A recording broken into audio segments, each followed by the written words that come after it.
হাত দিতেই সাথে সাথে ইট গুলো পাখি হয়ে এইখান থেকে উড়ে যায়। আর ইট কিভাবে পাখি হলো? এখন মালিক আসলে আমি কি জবাব দেবো? সারাদিনের খাটনি তো আমার মাটি হয়ে গেল। এই কথা বলে কালো যখনই হামাও করছিল, ইট ভাটার ম্যানেজার এইখানে এসে বলে, আরে কালো আজকে তুই কত ইট বানিয়েছিস? ভাই আমি যে ইট বানিয়েছি সবগুলোই কবুতর হয়ে আকাশে উড়ে গেছে। যা শুনে ম্যানেজার বলে, ধান্দাবাজ তুই তো খুব কাজে ফাঁকি দিস। ইট কিভাবে পাখি হয়ে আকাশে উড়ে যাবে? কাল থেকে তোর আর এখানে কাজে আসতে হবে না। এই কথা বলে তাকে এখান থেকে তাড়িয়ে দিলে কালো মন খারাপ করে একটা পিলারের কাছে গিয়ে কান্না করতে থাকি।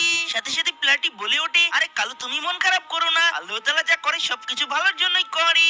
আরে আশেপাশে কেউ নেই, এই কথা আবার কে বলছে? আর আজকে আমার সাথে কি সব ঘটনা ঘটছে? এখন দেখি পিলারও মানুষের সাথে কথা বলতে পারে। ভাই এইসব ছাড়ো, তুমি তো খুব কষ্টে আছো, আমি তোমাকে একটা বার দিচ্ছি। তুমি যে কোনো জিনিসকে স্পর্শ করলে ওটা সোনা হয়ে যাবে, কিন্তু মনে রাখবে কখনো মানুষকে স্পর্শ করবে না। আচ্ছা ঠিক আছে। এই কথা বলে কালো দৌড়াতে দৌড়াতে এসে যখন ইটভাটার ইটকে স্পর্শ করে, সাথে সাথে এগুলো সোনায় বদলে যায়। যা দেখে কালো তার